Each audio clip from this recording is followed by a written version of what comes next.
I am in the coach's office, unlocking use cases. We're going to talk about how to live stream your kids' matches so grandma and grandpa can tune in from another country and not miss a thing, and also some other stuff I've been working on.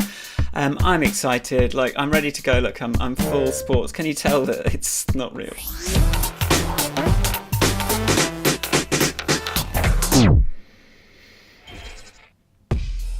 Yeah, I'm in my W10 gym hat. I've got my running gear on. I'm here. I'm in the coach's office. This is Square's TV app lab number 89, where we talk about video pencil, shoot, and QCam presenter.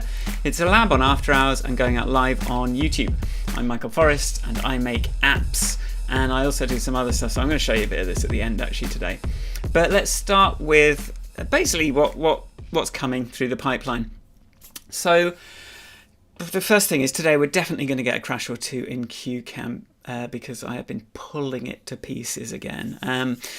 So there's still no beta, but that's because I sort of got sucked into making some presentation changes. I've been playing with the UI, trying to improve the scrolling, and then I started thinking about the editor again and comparing it to Keynote, and I ended up going down a bit of a rabbit hole, but I actually think it's going to be really good.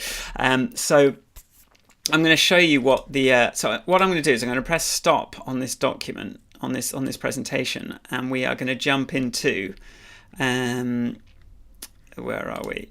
So I'm going to show you demo mode, and I'm going to show you what this looks like now. So the document window, gone is the plus button, gone is the little play button, because now we have some plus buttons up here. So this is add media.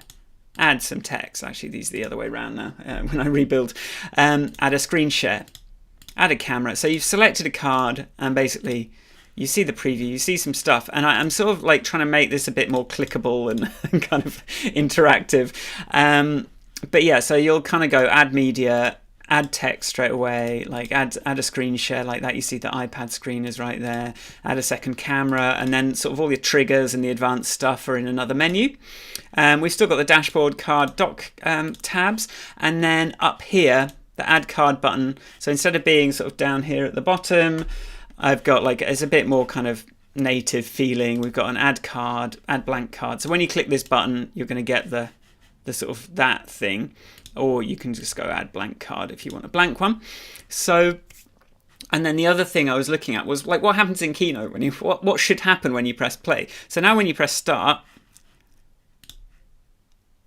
right, you get this is still work in progress, but now you get a full screen presentation experience. So basically it turns, instead of being able to see a whole script still, you now get this thing and you can just click on it, right, anywhere, and that goes to the next thing. Or you can actually sort of scroll through. I'm still working on this, but you can sort of scroll through the script. But I'm trying to get this transition nice. It's not quite perfect yet, but the idea is we can just kind of and then left and right arrows while you're in this view are going to kind of run the stuff. And this to me starts to feel, and then it just needs to sort of land back where you were properly. So this is starting to feel a lot more. Okay, start. So there's no big pink button anymore.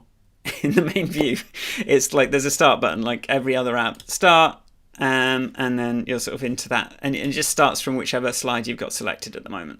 So this is, and now the scrolling. I mean, I don't know why that's still not perfect. But I put the previews, the thumbnails on there. You can still, and then I've got a script only mode, which is sort of another reason I was looking at this, although, and because sometimes I just want to write, so I want to see something like this.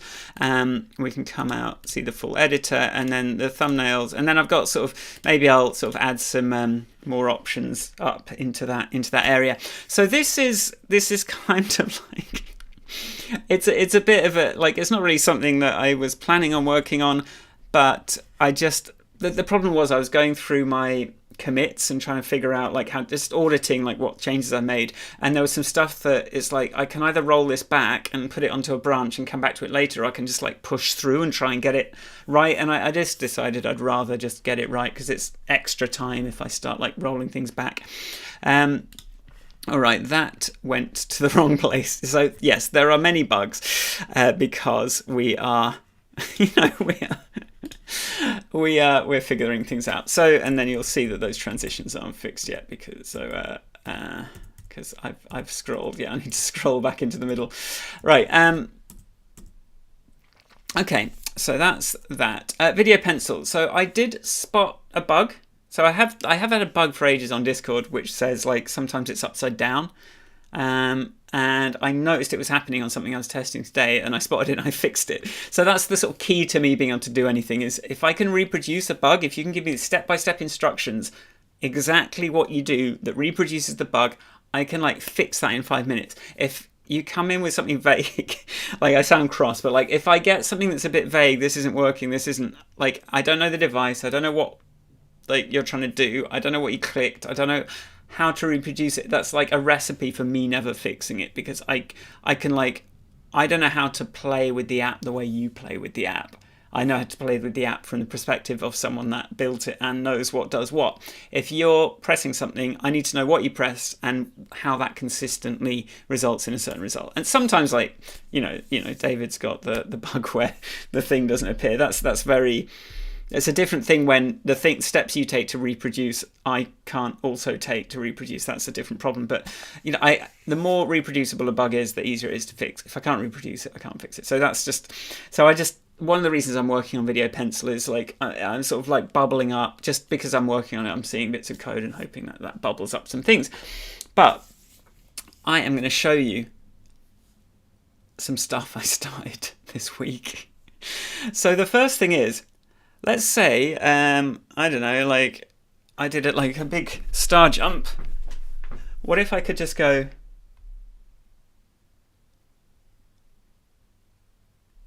So I'm just turning that, and I'm going backwards through the thing, and then when I can press play it forwards, I can slow motion it, and then just like come back. I'm in real time again.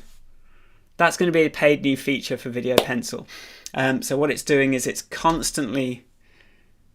recording a rolling like 30 seconds, right? I might make that a configuration thing. So I'm doing some sort of dark magic to make that. It's just constantly kind of recording, but in a way it's sort of deleting the older stuff. So you sort of get this backwards buffer now of sort of 30 seconds or like a minute.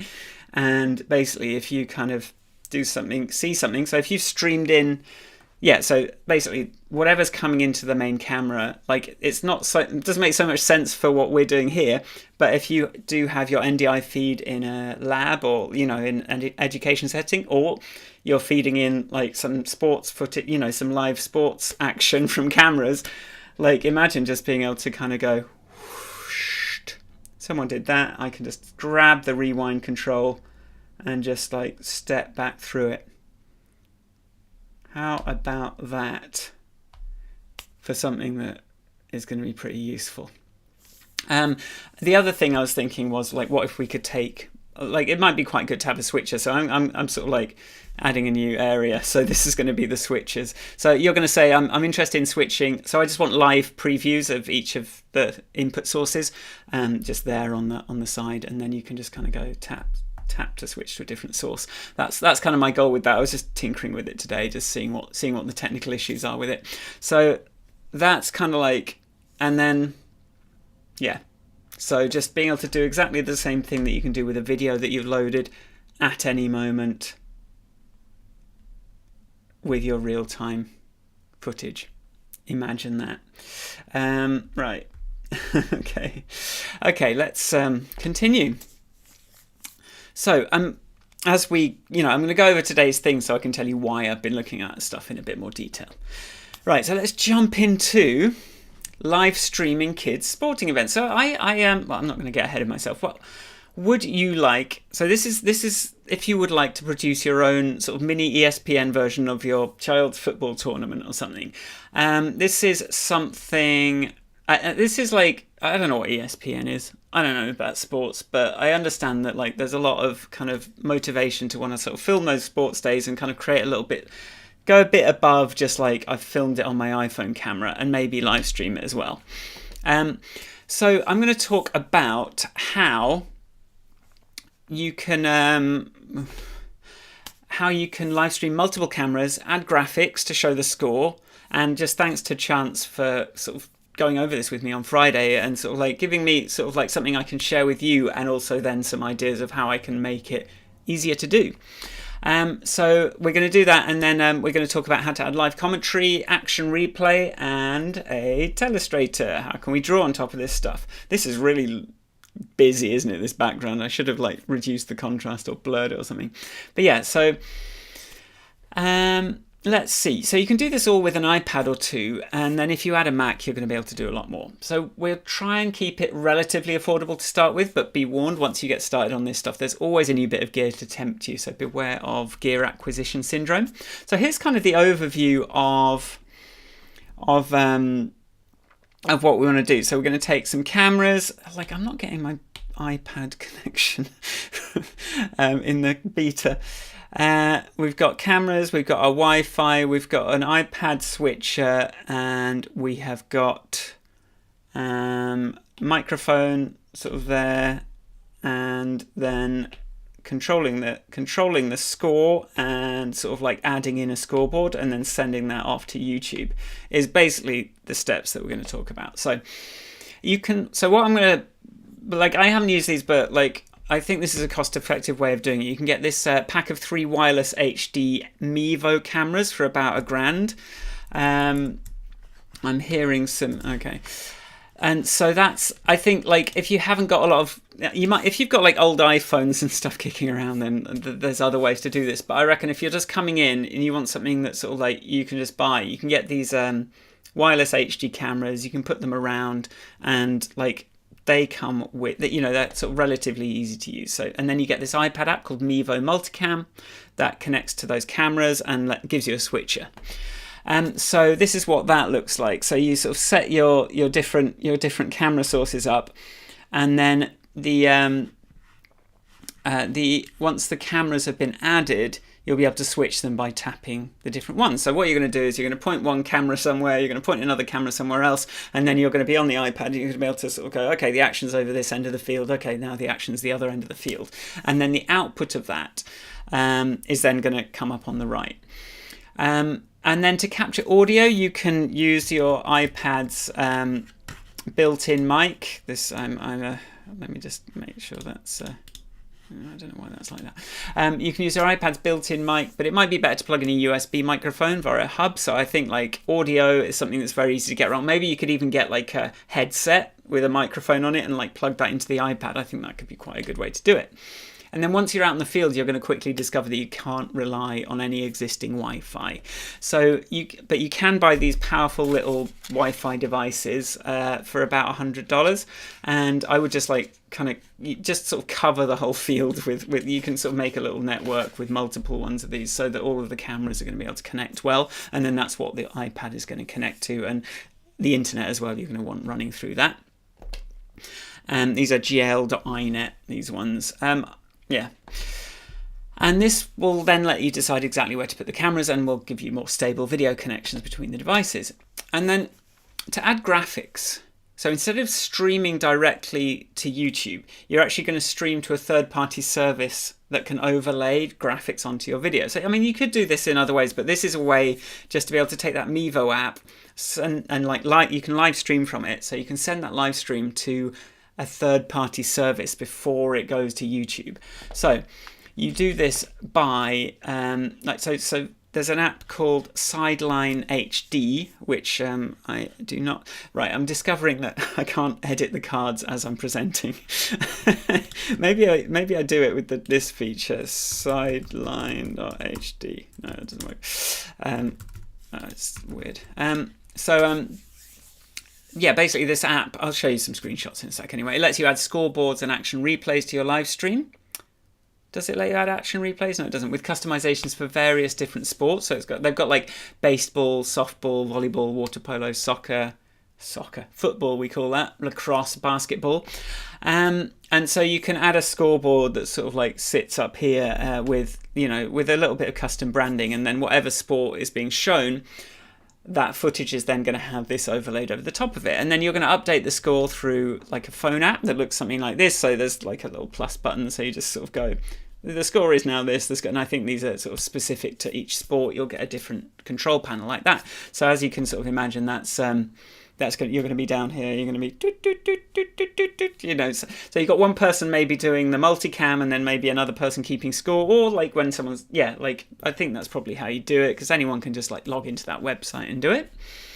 And so I think you can probably picture, I've banged through that pretty fast, but my keyboard's not plugged in. That's why I couldn't type. I'm having some Bluetooth issues at the moment.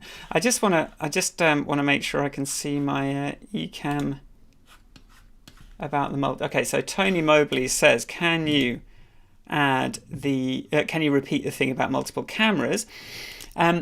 So yeah, the way I'm saying you can get started on this. Shall we do a screen share? Should we do a window so I can show you that? Why is my keyboard's died? That's not very helpful. Mevo.com. So if I just do a screen share of this, so this is not these ones, but it's these ones. Cameras, Mevo. So you can get a pack of 3 cameras like this, and these will wirelessly connect to the iPad app. And they also, I think, do NDI, so you could sort of connect them to Video Pencil in the same way. I need to do something here to stop the ghosting. So view, hide QCam windows when sharing desktop. So yeah, basically you get this, and then they kind of work with this iPad app that can live stream. So yeah, you see there's some different things. So you can use Shoot for this stuff, but I think like, if you don't, you don't necessarily need $1,000 phone every time you need a camera. So something like this, it seems like a pretty good solution. So yeah, that's how you do the cameras, and like you wouldn't have to. You could do it on a Mac, and we'll talk about that as well. But I think I was looking into how the Mac stuff works. I know the iPad app is effective, but I feel like the Mac lets you do stuff. They've got icons for Ecamm and like Zoom and Memo Live and OBS, all that stuff, sort of on the website to say. So I think you can have a multi-camera switcher kind of going in as well. I don't know if that's like a special bit of software that connects to their cameras, or if it's just an NDI or what. So here's the hack that I got about how you can do action replay before we've got our new fancy iPad features. So basically what you're going to do is you're going to get another Mac and another iPad to do drawing and replaying action. So there's a lot of kids, there's a lot of people invested in this, wanting to see these sports games. So you might get a little bit of equipment there. So do I have that picture? I don't see it. Oh, I know what happened. Let me just make sure I've got that picture, because I am still using iPhones. I'm very happy with them in the Shoot app for sure. Like I've got a load of iPhones kicking around. Like I never get around to selling them, or ones with a cracked screen, and like you get cheap iPhones, and I think that's another way to do it. But I thought I'd sort of cover this technique today just for a change of pace. But yeah, I am going to sort of talk about that a bit more. I did have a drawing, so I'm just trying to find, because I've hastily done this this presentation today. We are and then it's why is my keyboard not connected? This is not what you need. I'm going to just show you the diagram here. So this is the sort of diagram for how to do action replays in another way. So what we're talking about is on our Mac, we're going to have a browser window with that YouTube stream playing. So it's going to be delayed by like 10 seconds or whatever. And then in QCam, you're going to get a QCam presenter, and you're going to share that browser window, like full screen ideally, into QCam. And then that's automatically going to connect to your iPad running Video Pencil, so you're going to be able to draw on that thing. And then you're going to take the output from QCam into OBS, send that over NDI, and bring that back into the camera switcher on the iPad. So like bring, you know, God, I'm having bugs on my beta version. I need to fix this. So basically, you're sort of taking the delayed YouTube footage, the live stream, using all the fact that the YouTube player lets you kind of like roll it back 10 seconds, 20 seconds, and you're going to use that, and you can like slow it down and speed, you know, if you want as well. Like I have the keyboard shortcut in my muscle memory for slowing down footage. So what you do, then you need a Mac, and then you can draw on it, and you can do that commentary, which I think, you know, that can work really well. So, oh no, that's the picture. I didn't need to do that after all. Sometimes I just need to trust myself. So you're just going to create a simple OBS scene with QCam's virtual camera, send the output over NDI back to the switcher on the first iPad. Let me just say that all again. So open a browser window with your YouTube stream, share your YouTube window using QCam Presenter, run Video Pencil on your second iPad. You'll be able to draw on the YouTube video now, and then create a simple OBS scene with QCam's virtual camera, and send the output over NDI back to your switcher on the first iPad. So you're basically saying, okay, we're going to have the sort of action replay source in our switcher. That's going to be done on the Mac. That's via YouTube. We're going to rewind. So that's sort of like the current way you can do it. And yeah, to trigger an action replay, just skip back through the YouTube video on the Mac, and just make sure that you remember to select that OBS source when you're doing the replays. So that's yeah. And then let's jump back. So that's kind of the state of things at the moment. So now I'm just going to talk about what I'm thinking about. Like after making this demo, like what if we could just switch multiple, so that's the way to do it. That's a post, that's in the email.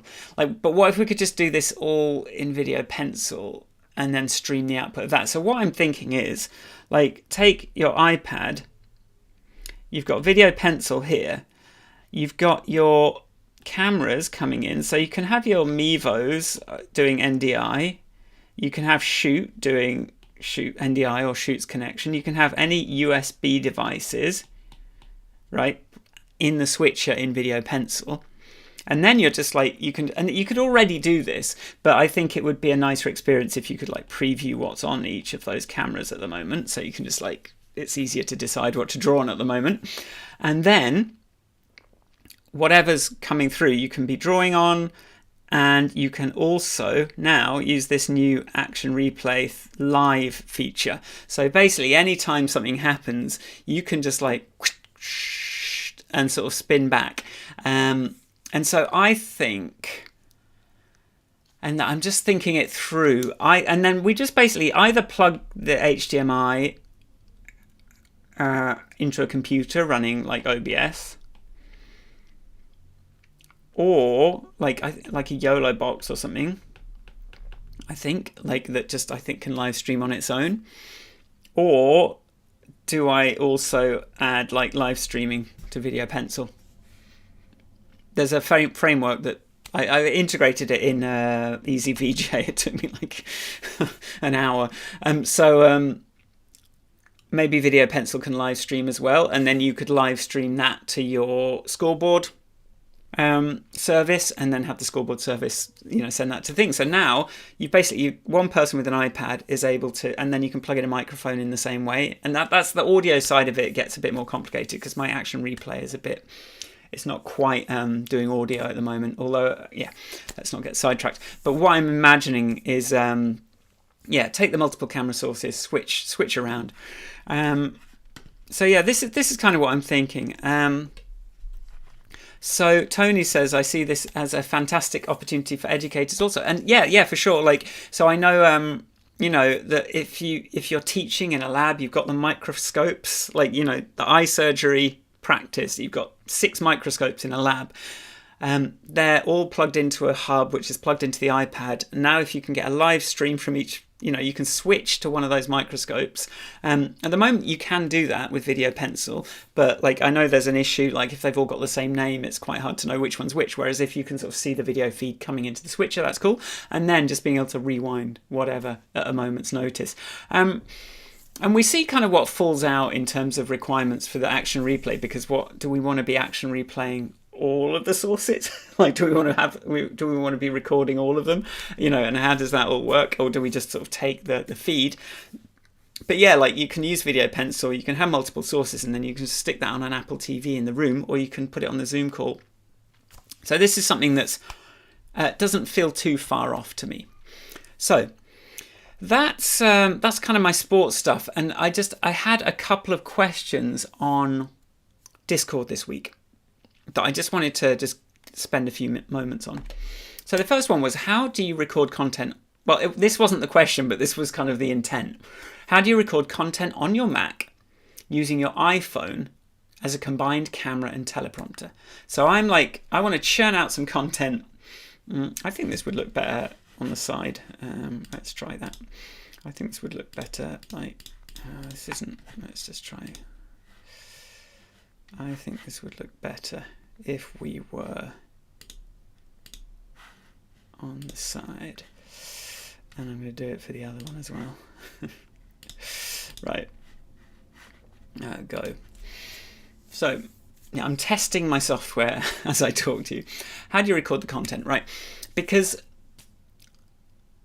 like the hard way is using so I saw someone had like come onto the Discord. I saw all these purchases happening in my email. It's like, okay, they bought the Shoot studio remote control browser remote thing. They bought video Beat Sheet, and then they had Ecamm, and it's like, okay, you obviously like have a goal here, which is to be able to just read off what write a script and read off what you want to say.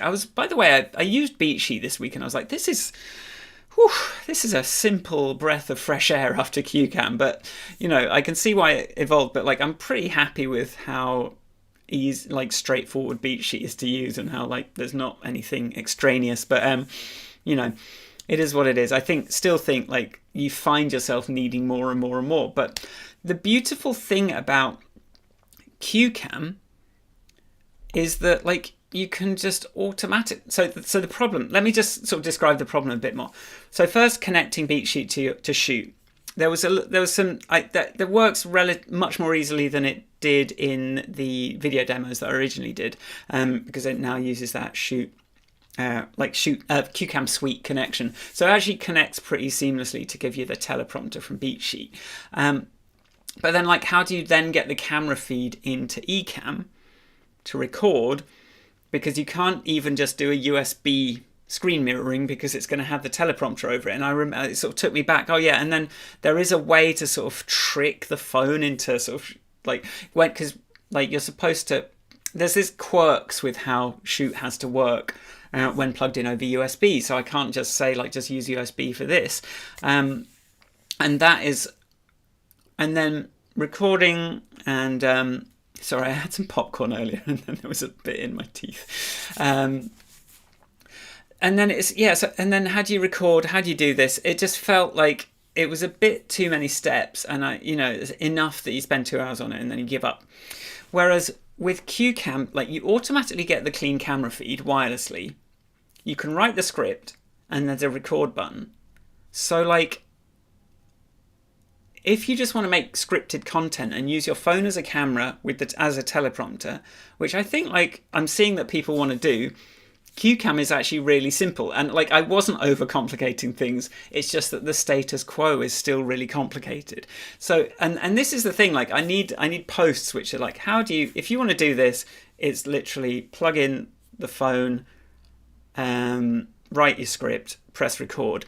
You don't even have to worry about titles, about videos, about all that stuff. You can just write what you want to say, do it to camera, record it straight onto the Mac, and then like share that wherever. And you're going to be able to churn out a higher quality of content at a much higher rate, because you're typing on the computer where you've got a keyboard. You're not trying to do it all on your phone in some little app, which I don't know about you, but like the iPhone keyboard seems to be getting worse every time I use it now. Like, it used to be one of the best things, it used to be a real distinguishing feature of iPhone versus Android, was that the keyboard was so much better. And now it's like, I don't know what's going on with it. So like, computer keyboard, type your scripts, and then like just see them on the phone screen, use that camera.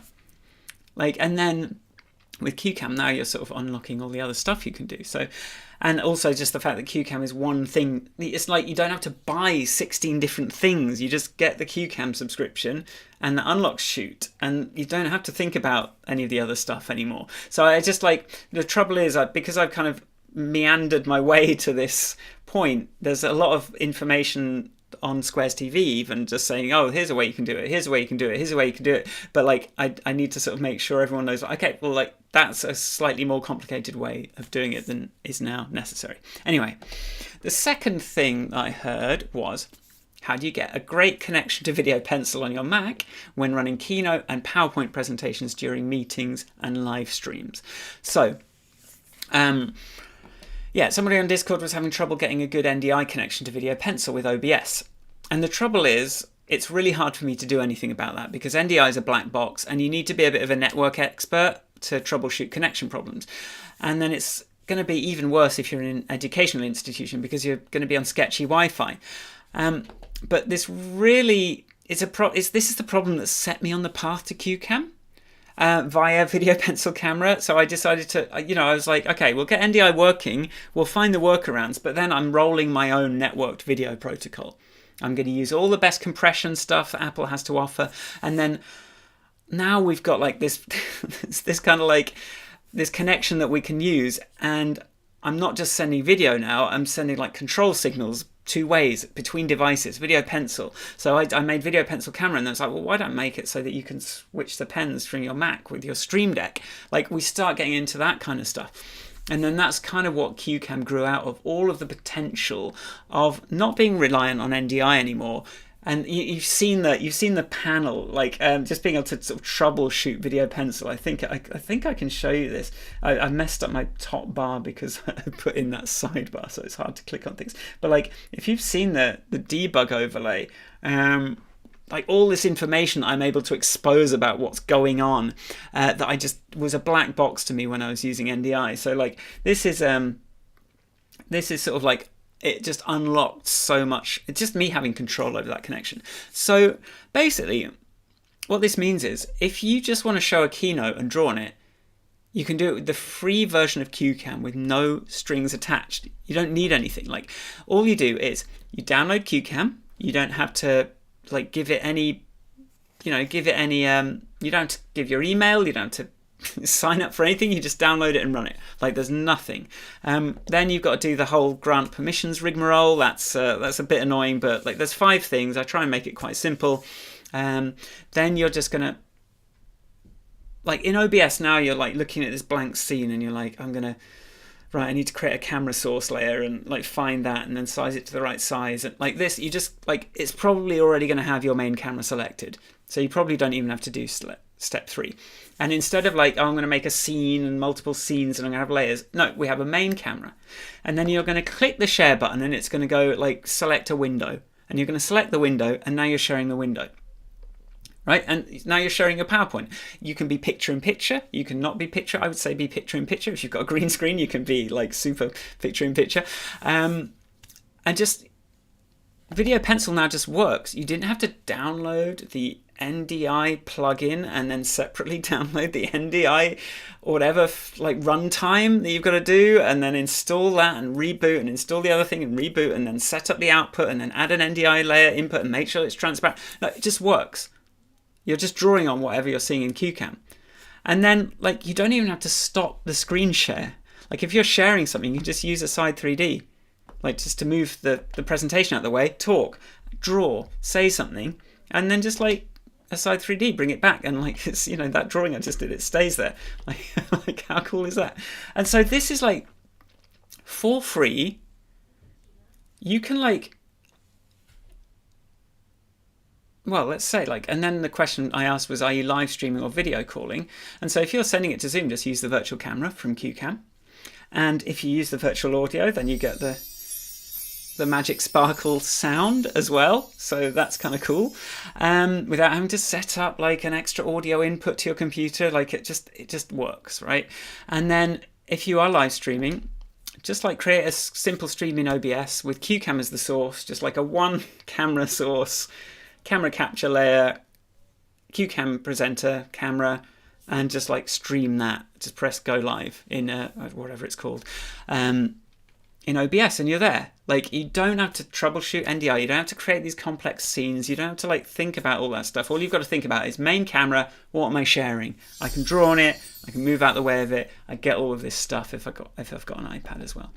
And it's basically free. So all you've paid for here is Video Pencil, and now you can blow people away. Like, you can do all this stuff and you've not paid anything. So I think this is like such a, like, I really wanted to keep that use case free, and I think it's just not clear to everyone that I spent, I've done that. So my model here is with QCam, like, give you OBS, but that's not horrible, for free.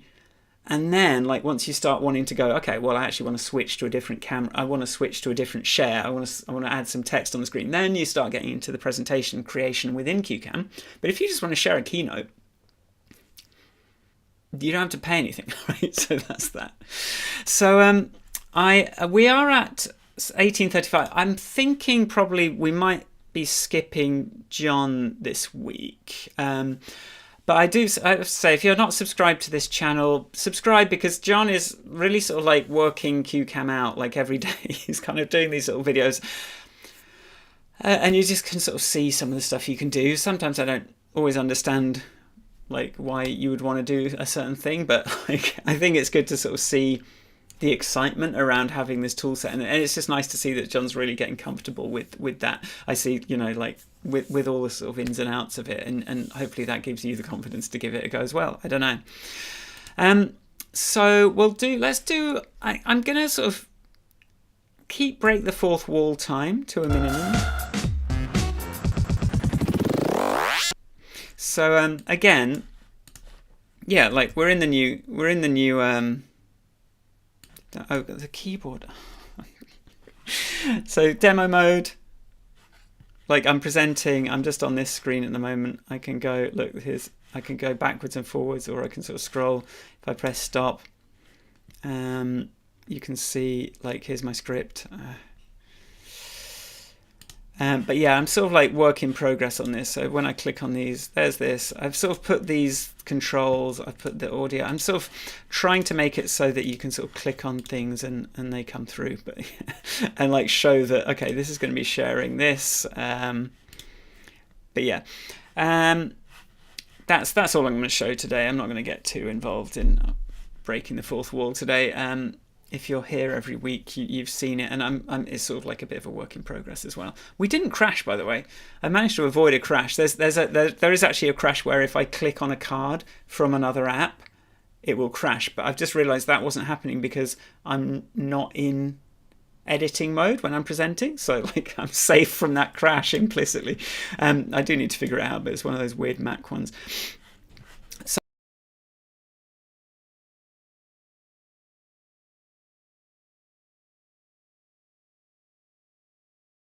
I jinxed it. I jinxed it by saying we hadn't had a crash. So let's try that next time. I shouldn't have jinxed it. Listen, October isn't over yet, and I still feel I've barely touched sports. So I'm going to be doing a big push to get some better tutorials finished over the next couple of days. Problem is, like, to make it, sometimes a simple tutorial means a ton of tech work behind it.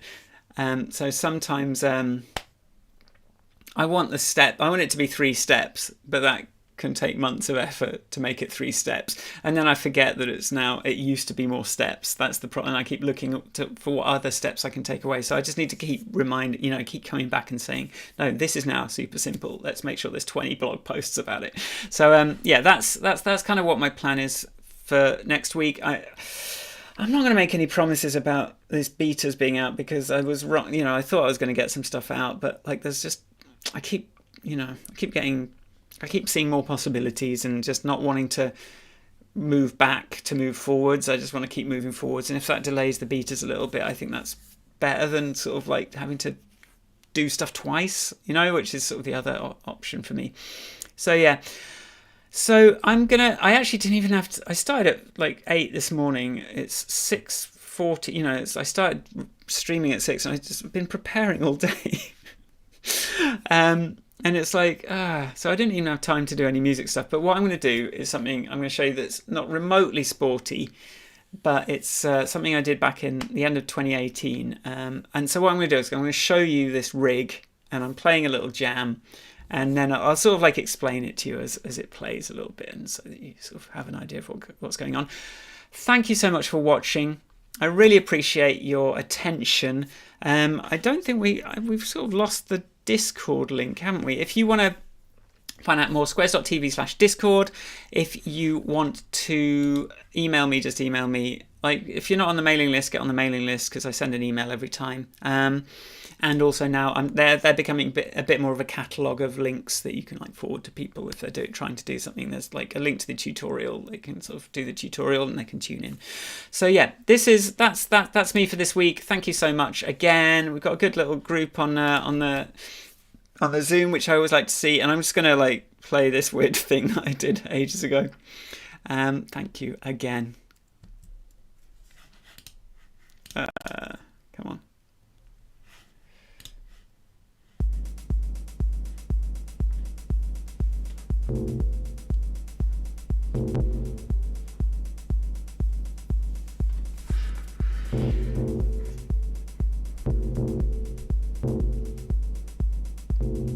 So what are we looking at here?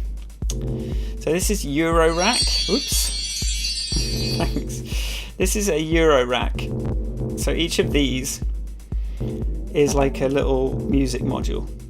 So this is a keyboard that has like the notes. This wire says, okay, control this module, which is making this little bell sound when I press the keys. And then we've got some other things up here. This is a sort of delay thing. This is a mixer that brings everything together. This is a bass drum, and this is a hi-hat. And then this is a drum sequencer. And then, so what's happening is and then basically how this all synchronizes is with a clock source. So what we're doing here is we've got a clock that comes through,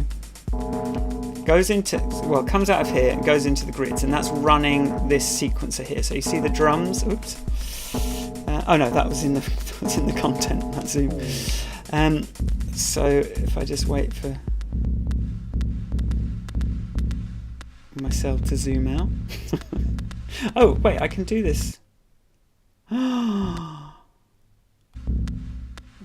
I just used a video pencil to forward through a little bit. So this is the drum sequencer, and this is triggering drums on here. But then this is the crazy thing I built, and this is the circuit board for it. So what this does is it takes the clock signal, and that makes this turn round in sync with everything else. And then this has little holes in it so there's a light emitting thing with a sensor. Oh, we're gonna have to rewind again. So this has like holes in it, so you see there's a little light shining through the holes. So basically what's triggering there, this is whenever the light comes through, it sends a signal to here, and it makes this make a sound, and then the sound comes through into the mixer and you hear it. So this is a mechanical sequencer that works with this Eurorack protocol. So I'll just sort of go back a little bit so that you can hear it, and we'll just like let it play for a minute or so, and then you can see that. And I will disappear, and then I'll say goodbye. Bye.